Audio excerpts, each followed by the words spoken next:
prestige Ameritech. And this flu thing has these masks flying. You must be liking this, huh?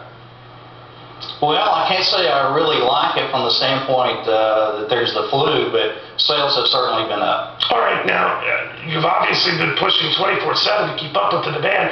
Where's the demand coming from? Well, primarily this initial wave of demand is product that the Mexican government is purchasing. That's in addition to our normal customers that sell through distribution here in the U.S. Dan, the head of the CDC was speaking the other day, and I'm paraphrasing, so I hope I have it right. This mask obsession, cool it. Just wash your hands or use a bacterial gel or whatever, but antibacterial gel. But the mask thing is overdone, and cool it. What did you think of that?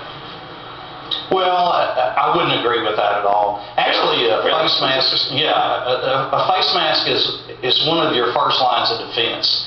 If you think about what we can do for a pandemic, we talk about, gosh, let's make a vaccine, for example. Well, that vaccine takes several months, and it's a very specific vaccine that has to be developed for this very specific flu. A face mask, though, is going to provide protection for the wearer, at least to some degree, and so I think they're very, very important. As a matter of fact, there were some studies that were conducted recently that showed any type of surgical mask had some pretty substantial performance. But do you worry that people are putting all the emphasis on the surgical mask and they're not washing their hands?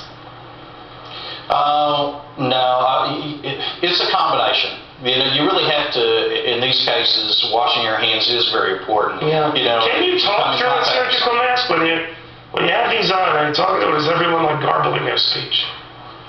No, the masks today, well, you have to think about in the healthcare environment, they're used every day. And obviously the speech is very important.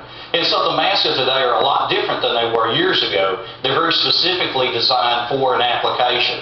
And so they're, you can understand people when they wear them. Yeah, but I'm wondering, the more incidents we get of this sort of thing, the more folks in Mexico are still wearing them, and yet the incidents that are being reported are increasing. So I'm wondering if they're doing the trick. Well, you never know. It's one of those things that you can't say this one particular thing is going to solve our problem. So it's a combination. And I think a lot of what's going on in Mexico now is there is probably a lot worse situation down there than they know at this time. And so they're going to discover more and more cases, and whether they have face masks or washing their hands, whatever happens. All right. Dan, thank you very much.